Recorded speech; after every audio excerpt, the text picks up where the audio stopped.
कि सारा देश में उसका नेशनल प्लान के रूप में आज उसका अमल करने की प्रयास हो रही है और WHO में भी इसका जिक्र है। तो ऐसे व्यक्ति जिसका रिकॉर्ड के बारे कोई संदेह नहीं कर सकता है, वो आज यहाँ भारतीय जनता पार्टी की तरफ से एक सर्वमान्य उम्मीदवार के रूप में खड़ा है। उनका नाम डॉक्टर हर्षवर्धन।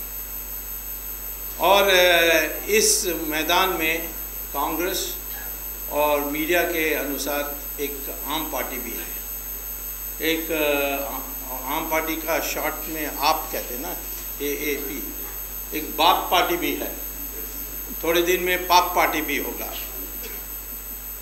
मैं ये पूछना चाहता हूँ कि कांग्रेस पार्टी को ऐसे उम्मीदवार का विरोध करने के लिए कोई रास्ता दिखा नहीं, क्योंकि कोई उनका विश्वसनीयता खत्म हो गई है। भ्रष्टाचार के विषय में वो वास्तव में मैदान से भागने की स्थिति में। ऐसे समय में इस चुनाव में दिल्ली की राजनीति में उनकी गुप्त रिश्ते बनी है आम पार्टी के साथ, आपके साथ। अब उसमें कैसा है, कोई मेमोरेंडम ऑफ एग्रीमेंट तो होता नहीं है ऐसे गुप्त एग्रीमेंट में, लेकिन सबको पता है कि अरुणा रॉय, वो नेशनल एडवाइजरी काउंसिल की मेंबर बहुत सालों की थी, सोनिया गांधी की बड़ी निकट मानी जाती है। वो खुद स्वीकार करती है कि वो नक्सलाइट है। और हर्षवर्धन आया है मेरे ख्याल में हिंदी हिंदुस्तान टाइम नवभारत में भी, और पता नहीं हमने सर्कुलेट किया है कि पता नहीं, हम सर्कुलेट करेंगे एक कॉपी उसकी। मैंने मीनाक्षी लेखी से पूछा था एक आपके पास कॉपी है, तो उन्होंने मुझे ईमेल भेजा, उसको मैं दे रहा हूँ।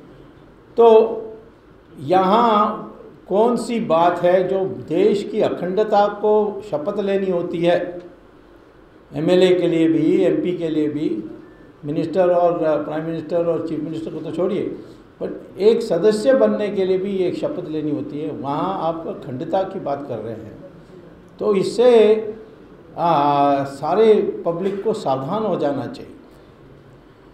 जहाँ तक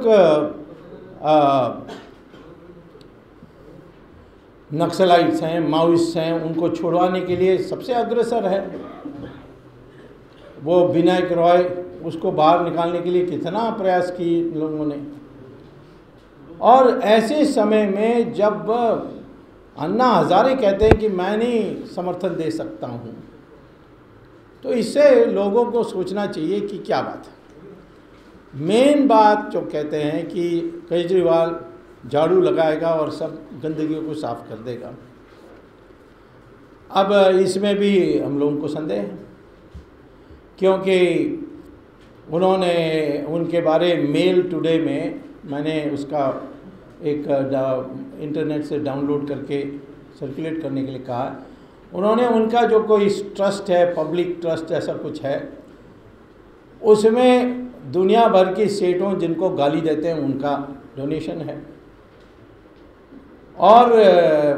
और भी जो इकट्ठे किए हैं 25 करोड़ रुपए उन्होंने 10 दिन में इकट्ठा कर लिया। वहाँ से आया, कहते हैं कि नहीं हमारे पास वेबसाइट में है, परंतु मैं वेबसाइट में गया, वहाँ भी कुछ नहीं ढूंढ पाया। और भ्रष्टाचार के बारे बोलते हैं, लेकिन उसकर आगे अंत तक नहीं ले जाते। भले वो जीते हारे कोर्ट में, परंतु एक अंत तक ले जाने की उनकी, क्योंकि कोर्ट में व्यवस्थित ढंग से पेश करनी होती है और मामूली नहीं है।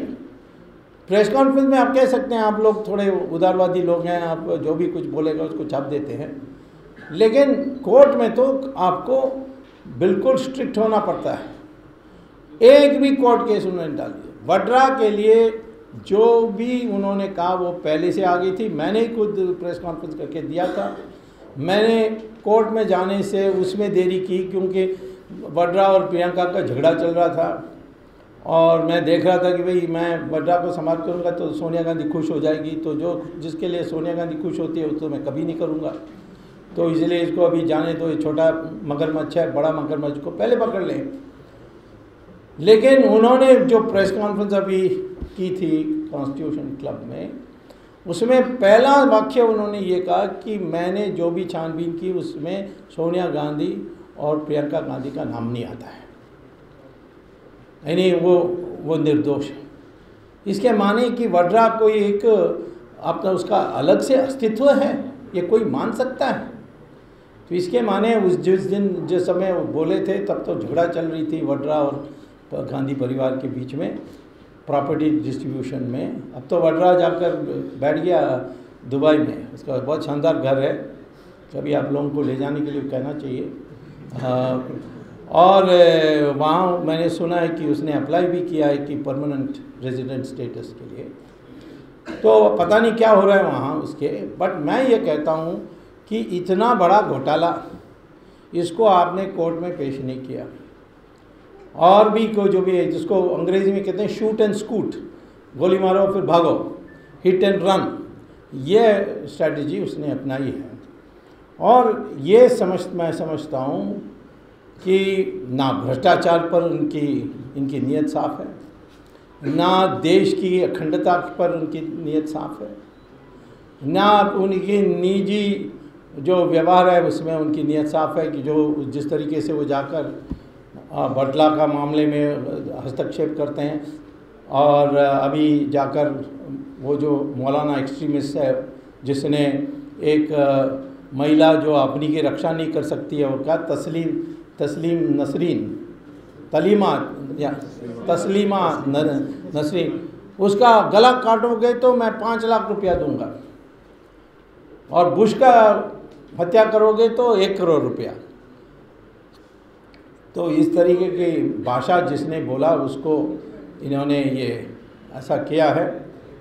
मैं सोचता हूँ कि कांग्रेस का आप जानते हो वो उपयोग करते हैं, लालू का क्या हाल कर दिया उन्होंने, वैसे ही इनका जो आम पार्टी है इसका पोलिंग बूथ में हम लोगों ने विश्लेषण किया, इसका कोई एक्सपीरियंस्ड आदमी पोलिंग बूथ में नहीं है। और इलेक्शन का एक नियम है कि पोलिंग बूथ में आपकी टीम नहीं है तो आप कभी जीत नहीं सकते। तो इसीलिए ये इनका एक भी सीट आएगी मुझे संदेह है, लेकिन दुर्दशा तो उनकी होने वाली क्योंकि कांग्रेस लास्ट मिनट में इनकी छुट्टी करेगी। अभी उनके ज़रिए ये सारी एंटी नेशनल एलिमेंट को इस कॉन्स्टिट्यूंसी में लाने के लिए प्रयास हो रही है। तो इस खतरा से बचकर पब्लिक को, हर्षवर्धन को मेजॉरिटी देने के लिए फैसला करनी चाहिए। इसके लिए मैं आज प्रेस कॉन्फ्रेंस करने के लिए आया हूँ। रिटन स्टेटमेंट आपको मिल जाएगी, आपको सवाल पूछना तो पूछ सकते हैं।